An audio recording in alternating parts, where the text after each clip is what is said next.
Welcome to the Fantasy NASCAR podcast. I am Race for the Prize. You can follow me on Twitter. You can go to racefortheprize.com and get information about how to access the Fantasy NASCAR spreadsheet for DraftKings. You're simply going to Venmo, PayPal, or Cash App $30 to my account, and then I will send you over access to the Google folder. Very simple, basic transaction. This is not a big website. This is not a big organization. Put the money on the counter, and I will throw you in. Or $12 for the Daytona weekend. Speaking of Daytona, let's continue to talk about the Daytona Duels. We're doing the duels again. Yeah, we're going to keep doing the duels because they haven't happened yet. And I got to talk about something for an excuse to promote the Fantasy NASCAR spreadsheet because Daddy's got bills to pay. Real quick reminder of the sheet. You can see their DFS finishing position, meaning in 2018, Joey Logano scored the most fantasy points in his dual race. You can see their regular finishing position. In 2018, he finished second, though, in the actual race. And we can see his starting position. We can see start versus finish, his average place differential.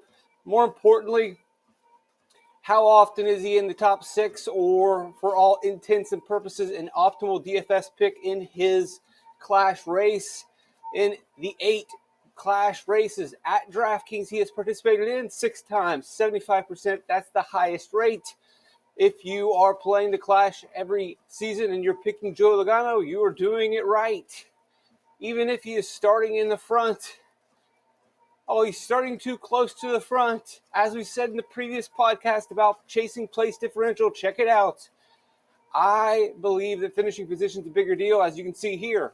75% top six for Harvick, for Bell, for Bubba Wallace, for Austin Cindric. 67% for Bubba Wallace. But we're seeing high top six DFS scores. We are not necessarily seeing that they're starting in the back. Their average starting positions are 7, 9, 7, 10, 8, 8. The top six drivers, 7, 8 drivers in terms of being a top six DFS score, the top 8 with the highest average of top six return rate all start on average inside the top 10. They are 7th, 9th, 7th, 10th, 8th, 8th, 7th. We're not starting the front row on average, but we're not starting drivers outside of the top 10 on average. As I talked about yesterday, 10 to 15 seems to be a pretty good sweet spot. 15 to 20, you're really risking it. It's very unlikely data-wise.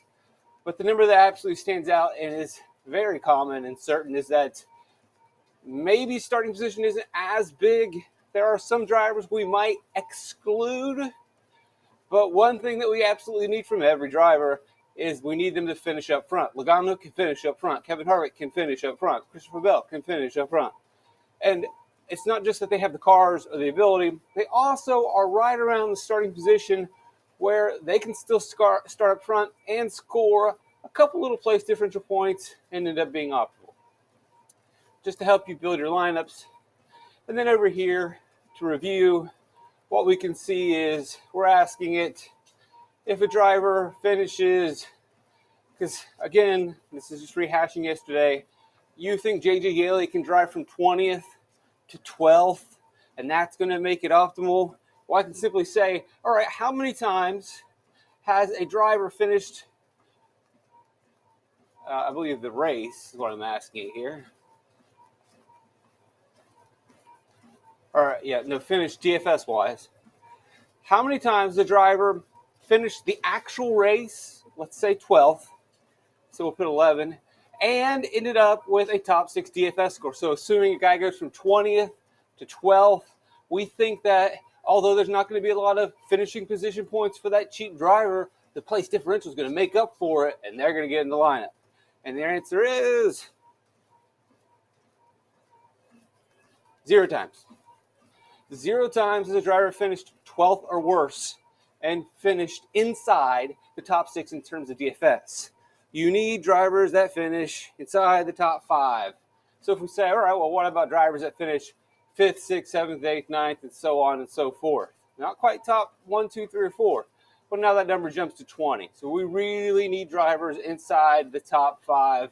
And obviously, as we include more positions, that number is going to go up. Any driver that basically what we're saying here is anybody that finished 3rd or worse, not winner, not runner-up, 43 times. So very likely. Then over here, what we're doing with this category is we are saying starting position and trying to see, how far back people can start. And we'll see how many times did a driver starting outside of the top 20 end up as a top 6 pick. It's happened twice. Now, I hear you saying, you just said J.J. Yeley going from 20th to 12th is not going to work. And that is absolutely correct. J.J. Yeley going 20th to 12th, not going to work. But Corey LaJoie going from 20th to 5th, that will work. And that's what happened in the scenario that we would see, I believe, down here, Daytona 2023 dual race. So it does not mean you can't play guys in the back. But there are very few drivers that you really can trust way in the back. At the end of the day, starting position aside, we got to get you up to around 5th. And J.J. Yeley, B.J. McLeod, these drivers, Riley Herbst, boy, it's going to be very tough for them to get up to 5th. All right, let's look at Daytona races. And actually, I'll go to this trend sheet real quick. What this sheet is saying is start versus DFS rank. This is dual 1. This is dual 2s. In dual 1, the driver starting first scored the 21st most fantasy points. The guys went to the back. And we can see it's very common for this to happen because the driver starting up front at the duel has locked in a front row starting position in the Daytona 500. The only way they lose that starting position in the Daytona 500 is if they wreck their car in the duel and have to go to a backup. So we will see mainly Alex Bowman and Hendrick cars on occasion decide, I'm just going to go to the back, save my car, punt the duel, and then start on the front row. And that's why you see in 2023, the car starting first scored nothing. The car starting first scored nothing. And on average, the car starting first in duel number 1 scores the 13th most fantasy points. And we see that with 2, and we see that with 3. Very common. Doesn't really work out. That could change. As you can see, occasionally it does, depending on the driver. And we will get a pretty good idea or have a pretty good idea of, oh, this guy's not going to go to the back. Or this guy will go to the back. And then we can see a little bit of a sweet spot here. Driver starting 4th most fantasy points, 5th, 6th, 5th. Again, as we get a little bit back here, this is where things start to heat up. This is the sweet spot where drivers starting, I would say 6 to 13. They are close enough to the front to move to the front and score finishing position points. They are close enough to the front that they're not going to get excluded. They're not going to get locked out. They may pick the right freight train and move up. And they also have access to place differential points. They have access to both buckets. They can score finishing position points. They can score place differential points. The drivers starting 1 through 5 can score finishing position points, but their access to the place differential bucket is limited. That makes it very hard on them. And then we have the converse of that here in the back, where these drivers have much more access to place differential points in theory. I mean, it's available, but it's very unlikely.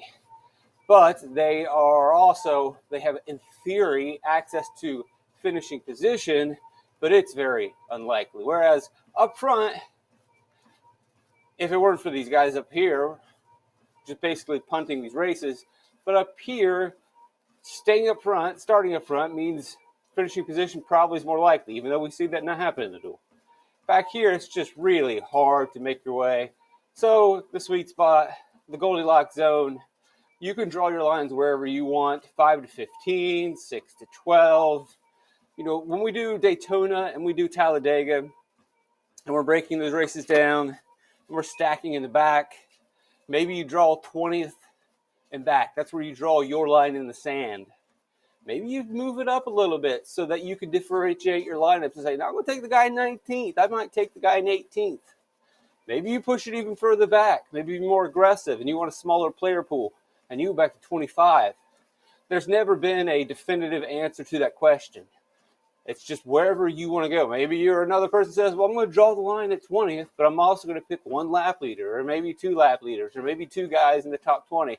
It's however your pattern's going to be. And we seem to have a pattern of such here where it's almost like a bell curve where you really want to avoid the tails 1 through 5 and 15 through 20.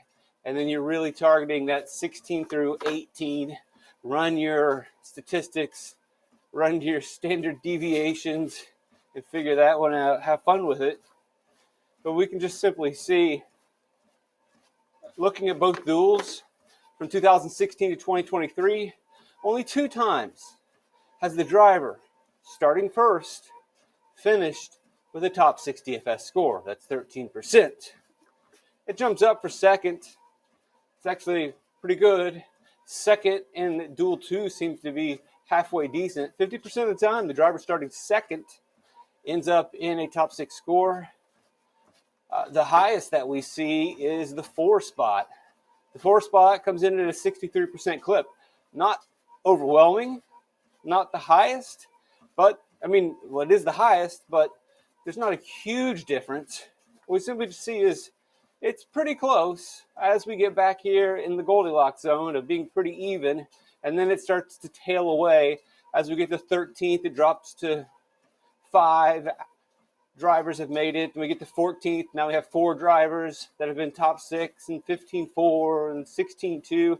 We do get 5 all of a sudden at 17.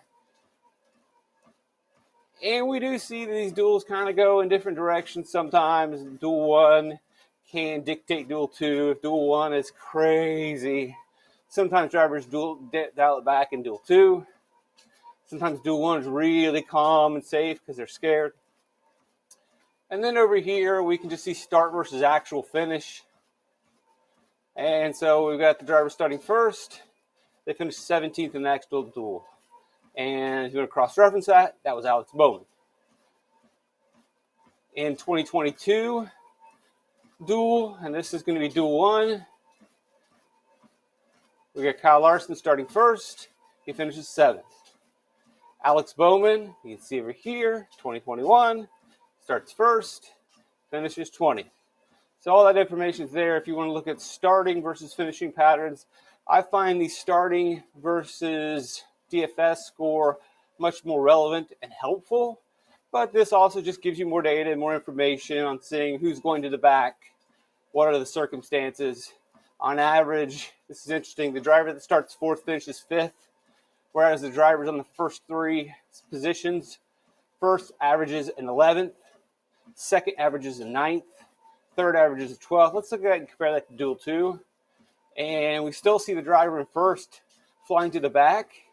But then in Duel 2, drivers starting 2nd, 3rd, 4th. These guys just kind of go for it. Driver starting 2nd in Duel 2, on average, finishes 5th. The driver starting 3rd in Duel 2, on average, finishes 7th. 4th, 5th. 5th, average finishes 7th. And it makes a little bit of sense because drivers 2, 3, 4, 5, and 6 really don't have anything to lose. If the driver starting here survives this race in Duel 1, then we know that pole position is pretty much locked up. And so then we start the race, and the guy in second sees the guy in first pull back. He knows, all right, well, the chances of me getting the front row are out the window because these guys are not going to wreck out. The only way this car in second can get on the front row of the Daytona 500 is if these guys wreck out.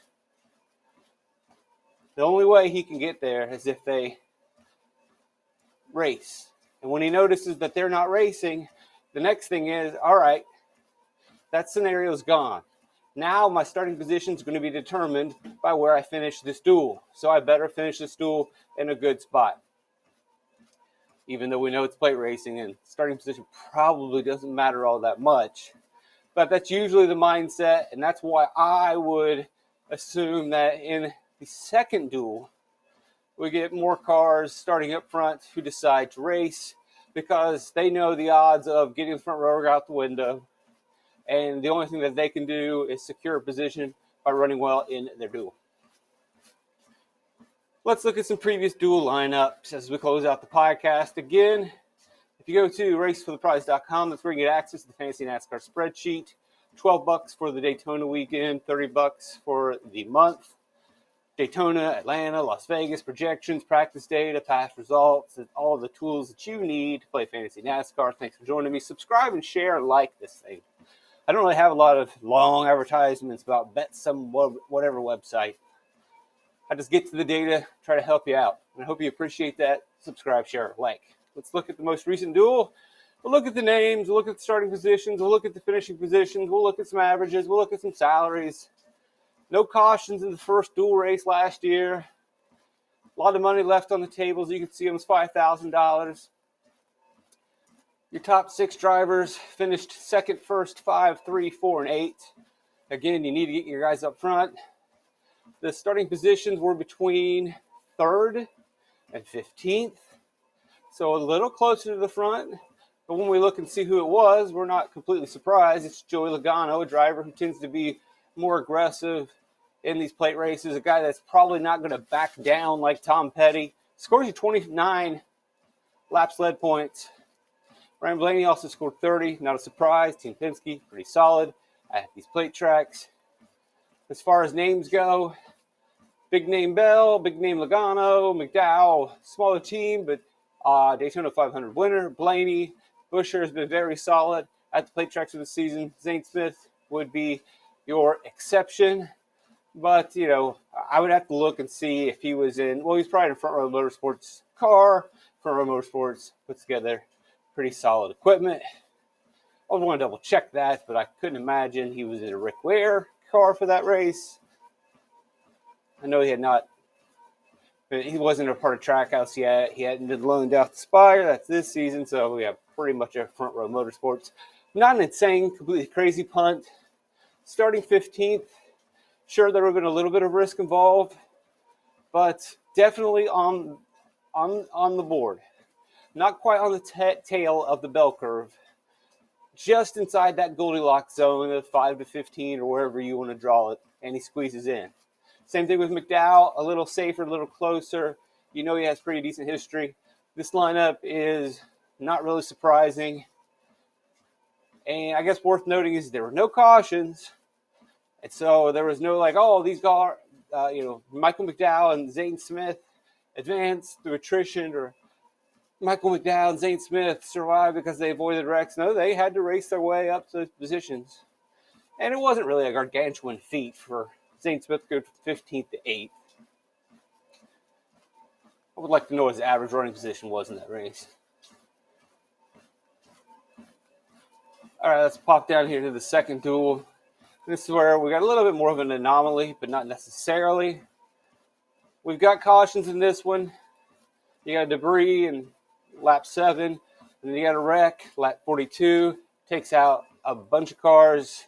And when you take out a bunch of cars, that's going to leave the situation where we will see drivers from the back move forward. Doesn't mean everyone is going to get personally escorted to the front. It's not like they're going to pull out the velvet rope and say, all right, this way, drivers in the back. You guys starting 15th through 20th, you come all the way to the front. The reality is, it's like there's something crazy that happens in the crowd. They don't really, the bodyguards don't roll out the velvet rope to lead you to the front. But there's a disturbance in the crowd, and a couple of those guys in the back, they sneak through. And that's what Corey LaJoie does. But even in sneaking through from 20th, and Todd Gillen sneaking through from 17th, the real story, once again, is where did they finish the race? And they finished in 5th for LaJoie. Gillen finished in 7th. The top 6 DFS scores 5-1, 7-3, 4-2. Again, starting position can kind of be dispersed. Tends to be in the Goldilocks zone. But the one thing that is concrete and consistent is you've got to get the drivers to finish up front. And we can go a step further, and there's plenty of money left on the table. We get down here, we can see. In this race, the average starting position of a top 6 driver was 10th. The average finishing position was 4th. We compare that to the previous. Average finishing position is still 4th. Average start is 9th. So even though we had these guys way in the back, the average was still pretty low. Now, the reason that likely happened was we didn't get the people in the Goldilocks zone because they got wrecked out, and so we ended up with people closer to the front and further in the back, which is what happened. Duels from 2022. Who we got here?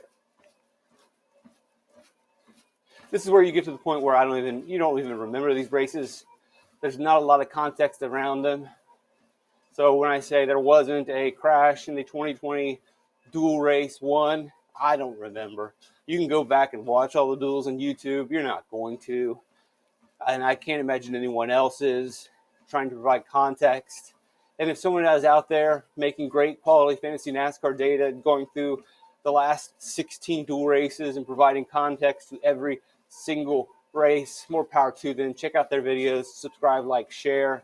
But I suspect that most people doing their own research, most people making their own videos are more than likely just leaning heavily on and into the numbers. That's what we're doing here. If that's not your bag, baby, then I apologize to you.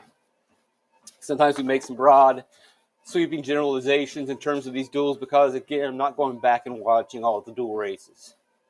I trust that this data is pretty solid. The patterns are clear, that we can just look at the numbers.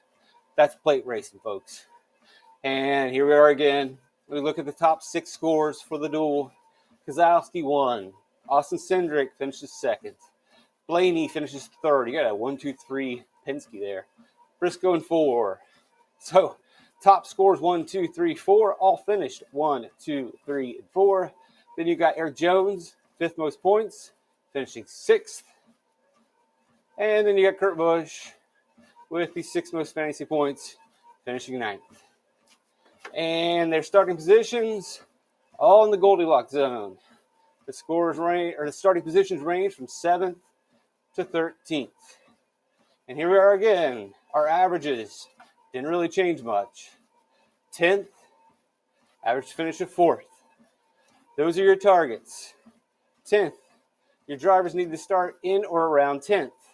That's the Goldilocks zone. You have 5 to 15. What's the average of 5 and 15? 5 plus 15 equals 20 divided by 2 equals 10. And our average finishing position is 4th. As we said, you got to really aim for that top 5. A couple of them are going to be outside of it. A couple of them are going to be winners and runner-ups. Those are your targets. Those are your goals. Let's look at Duel 2 and see if the pattern's the same. Wouldn't you know it? Your average starting position for the Duel 2022, Duel number 2 is 10th, and your average finish of a top 6 DFS score is once again 4. What is their finishing positions? Almost identical. Buscher scores the most, wins. McDowell, 2nd place, 2nd on the DFS scoreboard. Kyle Busch, 4th, 3rd on the DFS scoreboard. Ricky Stenhouse Jr.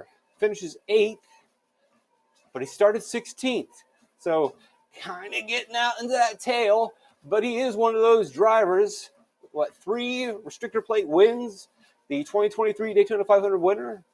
Well, obviously at this time he had only had 2, but he knew his way around. So Ricky Stenhouse starting 16th wasn't the craziest proposition. It was probably pretty popular. And he got from 16th to 8th. Not hard to do, and he gets the 4th most fantasy points. Harrison Burton, 5th to 3rd.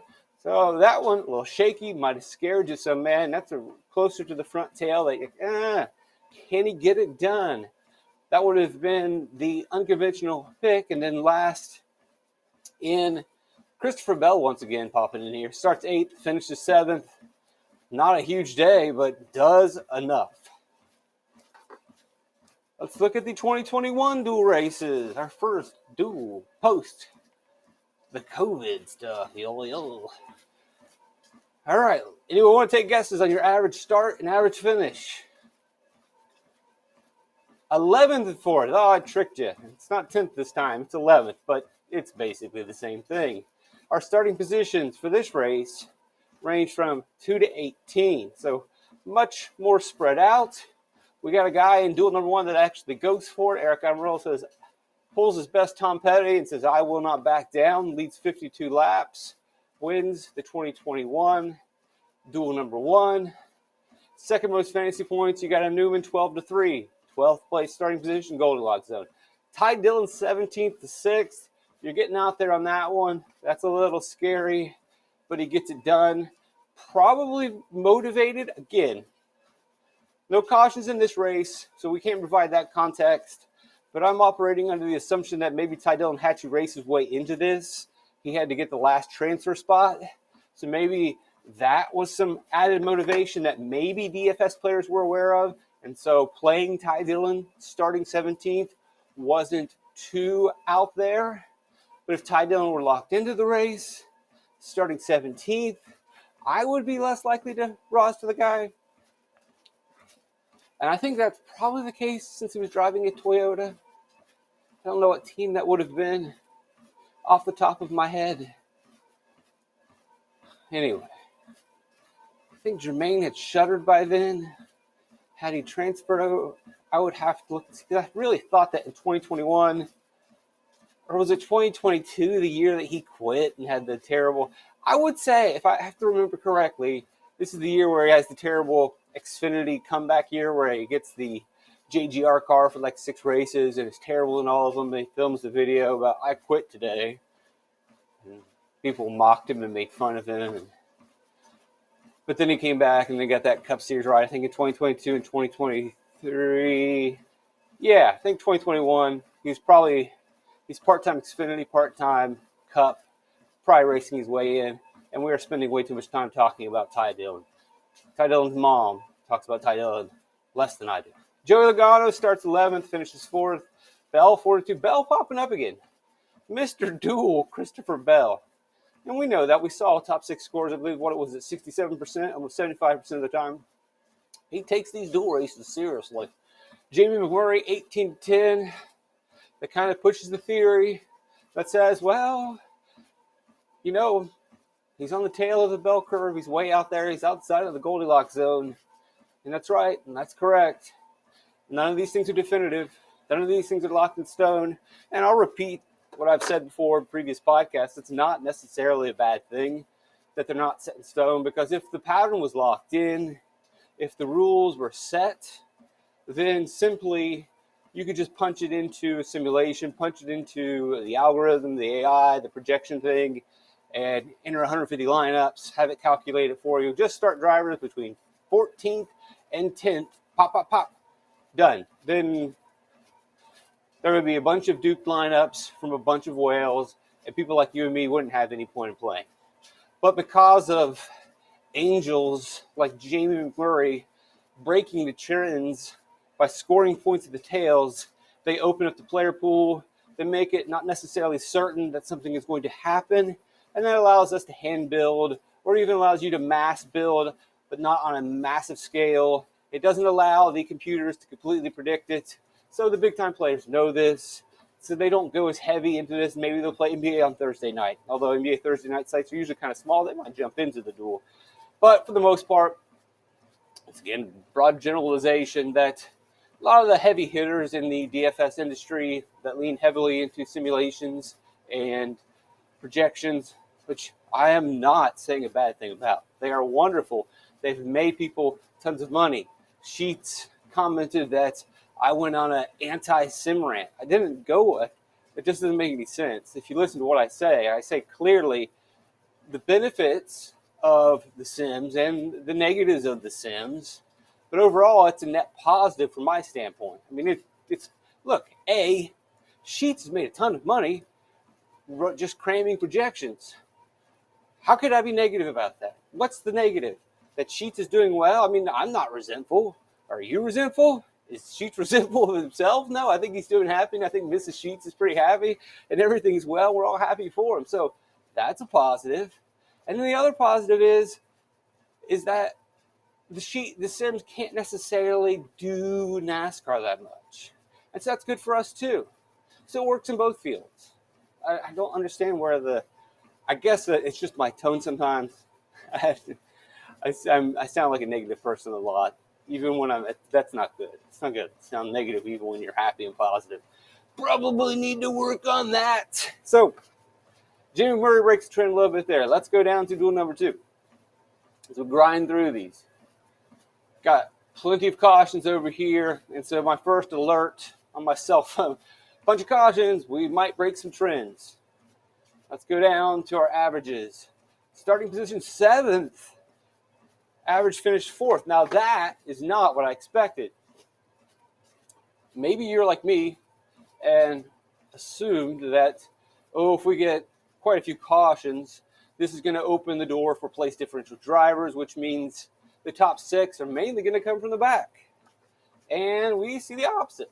So we're seeing more drivers from the front, which, again, not having the exact context, we would have to explain this by saying that it appears that the wrecks happened in the middle of the field or in the back half of the field. And so the reason why you didn't get drivers starting in the back moving to the front is because they just got knocked out. Austin Dillon scores the most points, starts 4th. We do get a Corey LaJoie appearance, 17th to 7th. Busch starts 8th, but that's Goldilocks zone. Then we got Harvick starting 3rd, finishing 3rd. Bubba Wallace starts 2nd, finishing 2nd. And then last, Ryan Blaney starts 9th, Goldilocks zone, 6th. 3 of those drivers broke the trend. I suppose that just has to do with the chaos. Guys staying up front. It is duel number 2, which does tend to favor cars starting up front, as we mentioned before, like 2nd, 3rd, and 4th have made quite a few top 6 DFS performances because they got to lock themselves into a solid position. They're not going to benefit from the leader wrecking out, etc. So there is that. Let's jump on down to Duel 2020 before the end of the world. Our average start versus our average finish, 10 to 4. There it is. Once again, that's where you're throwing your dart. 10 is your bullseye. If you go a little off 10, you go a little further back, a little further forward, you're fine. And then your other bullseye is you want to get that top 4, top 5, top 6. Got to envision your driver that you're selecting doing that. If you don't think that guy can get up into that spot, there's a sweet spot for starts, there's a sweet spot for finish. And you look at Joey Logano, well, let's just play the game, say, all right, he's starting 6th. Yeah, he's close enough to the Goldilocks zone. Now he's getting out there. He's getting a little too close, but the porridge is still pretty warm. It's not too hot or too cold. So he would qualify, not the safest. But then we go to finishing position, we ask, can he hit the bullseye in terms of a top 6? Like, oh, yeah, absolutely. That porridge tastes good. It's just the right temperature. It's just the right consistency. Creamy. I don't know. I don't think I've ever had porridge. I guess it's creamy and gooey. Maybe not gooey. I don't know. You have to ask the Bears what they think about it. So Logano 6 to 1. Bubba Wallace 17 to 5. That might seem like a stretch, but there's going to be exceptions made. We're always going to allow context to enter the chat, and it is Bubba Wallace. So Bubba Wallace starting 17th, that would be an exception. J.J. Yeley starting 17th, stand behind the rope. Bubba Wallace, this way, sir. J.J. Yeley, I don't care who you say you are. Oh, yeah, you know Bubba Wallace, J.J.? Okay, you're friends with him? All right, just stay on the other side of the rope, folks. Okay, thanks. All right, wait your turn. Yeah, no, I might let you in. I might not let you in. Ever. Shouldn't pick on J.J. Yeley, but it's just the name that pops in the head. Brad Keselowski, 12th to 4th, right there in that Goldilocks zone. Yes, starting 12th, you like Brad Keselowski. Brad Keselowski, can he finish in the top? Yes. And another thing we would add to that, you don't just want to say blindly, oh, his name is Brad Keselowski. He can finish up front. Well, yeah, but remember, make sure he's not starting too far to the back. Even top-tier drivers aren't necessarily going to be guaranteed a front row position. Bubba Wallace wasn't guaranteed. We just said that, yeah, Bubba Wallace, he's going to be on the board. He can get up there. We know there's some risk involved. It's not going to be as easy as Joey Logano finishing first. Newman, 8 to 3rd. Austin Dillon, 15 to 6. I put Austin Dillon in that same category as Bubba Wallace. Yeah, he's getting out there towards the tail. Porridge is getting cold. but Dylan's a pretty good plate racer. We've seen him get top 6 in multiple duels, win actual plate races in every series. Eric Almirola, 4-2.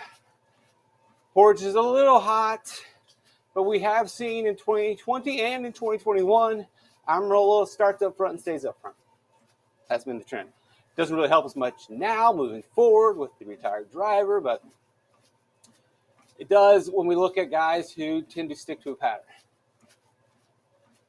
Getting your average 10-4. And what was our money on the table in that situation? Because none of the guys necessarily were super cheap. And that one actually went over. You had to go down a little bit and move off of probably Eric Almirola and go down to Ricky Stenhouse Jr. or move off of Keselowski and take Martin Truex Jr.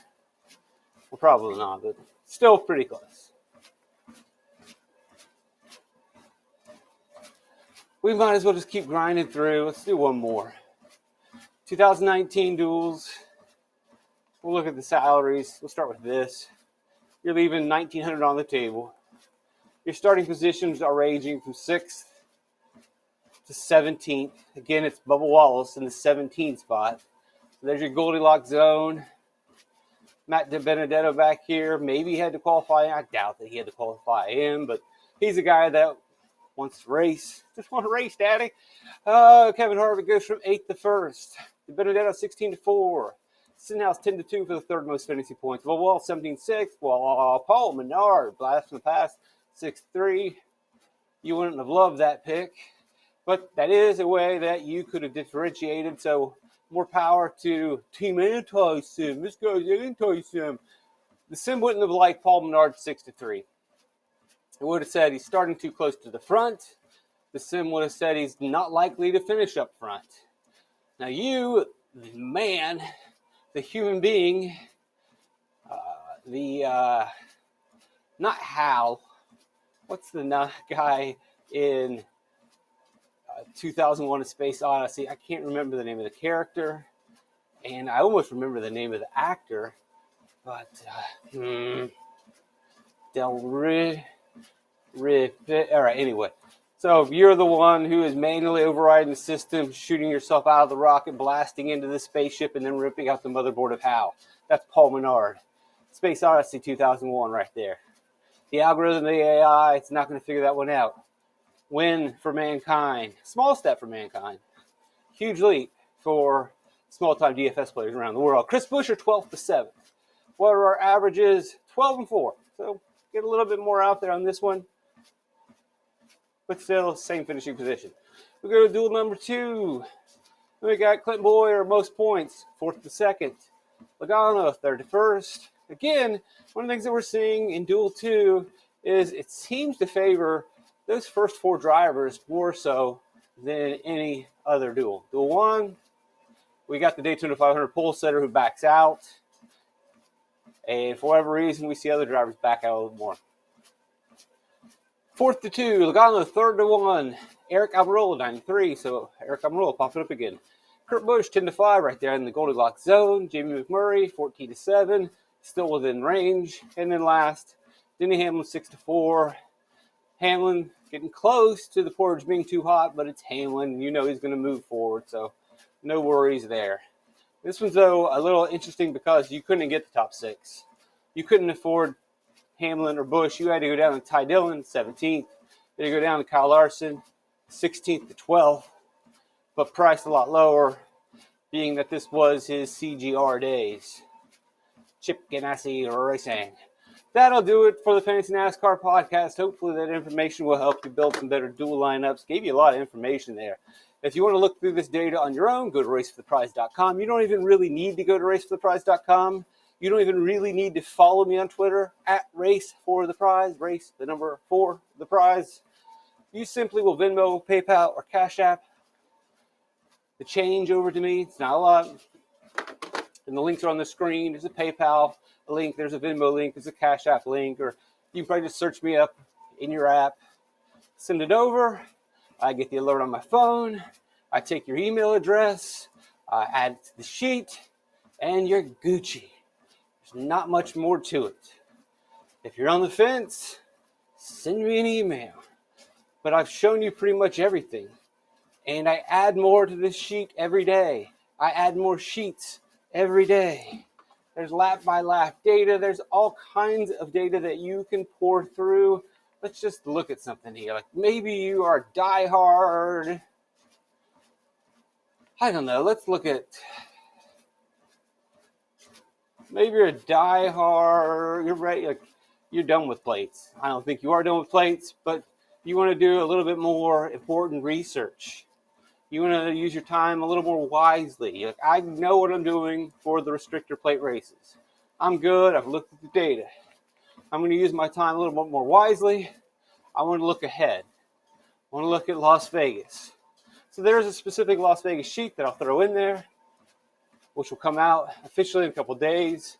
But for now, you can just simply go back last year's data and look and say, all right, well, what happened in last year's spring Las Vegas race? And not just what are the results and what's the box score say, because the box scores can be misleading. You can just simply go through and look at every single lap if it wants to load up for them. Of course, this is the one that, oh, you're showing a blank screen, you idiot. You don't have any data at all. That's because I opened up the 2024 Las Vegas race, which, according to my calendar, hasn't happened yet. That will happen in the future. We can't predict the future. We need to look at the 2023 sheet. So I'll pull up all these past, you can see all the past seasons of data that we got that you can dive through. Let's look at 2023. Let's look at the lap by lap data. Let's look at Las Vegas. We're not just looking specifically at the box score. The algorithms will look at the box score. The AI looks at the box score. The big players look at the box score. Big touts look at the box score. The diehard grinders like you go in to the individual races, and you can dive in and see our optimal lineup on the left of Byron, Larson, Bowman, Wallace, Cindric, Haley, and we can see every lap where they were running. You can watch Justin Haley's progress forward. Colin's been pretty strong at Las Vegas over the last couple of seasons. You can see William Byron dialed in first, and Kyle Larson constantly nipping at his heels. Right there, pretty static. We can see our cautions. We can see our stage breaks. We can see a green flag pit stop right here on laps 218 through 225. Larson comes into the pit cycle in first, and then when all things shake out, he is still in first. William Byron is able to actually gain a spot through the pit cycling. You can see all of this, everything here. And then you can see on lap 264, we get a caution, and that benefits William Byron for the win. Although Byron was already there. It's not like, oh, he stole one from Kyle Larson. Well, he did benefit from this caution late in the race. But if we look at average running position, his was better at 1.7 to 2.2. And we can go even further, folks. For the super nerds out there, considering going to racefortheprize.com, we'll look at the lap times. We can look at specific lap times and see who's falling off faster than others, who's firing off faster than others, who may be phoning it in a little bit, who may be saving a little bit. You can see all these things throughout these runs. And you can come back here and we can look at average speeds. On average, basically neck and neck. But if we really go like 3 digits, 4 digits, decimal points going out there, Larson was a smidge faster on average with a 30.5 second lap. And William Byron was like 30.51. Bowman, Wallace, Bell, they weren't too far back. See, Truex was pretty fast, didn't quite get the result maybe that he deserved. See if you got any other guys that are pretty fast. Denny Hamlin was laying down some pretty quick laps, but he ends up finishing 11th, although his average lap time was 5th. So that's kind of the day that you could have used after Las Vegas to say, hey, people are going to look at Denny Hamlin's finishing position and say, he's not really running that well. But I have the specific lap times to say his finish should have been much better. Same for Ross Chastain. And maybe I can get a little bit lower ownership. I can leverage that against the field. RaceForThePrize.com. Thanks for joining me. Really blessed to have you guys around. Love you guys. Triple Light's fantastic.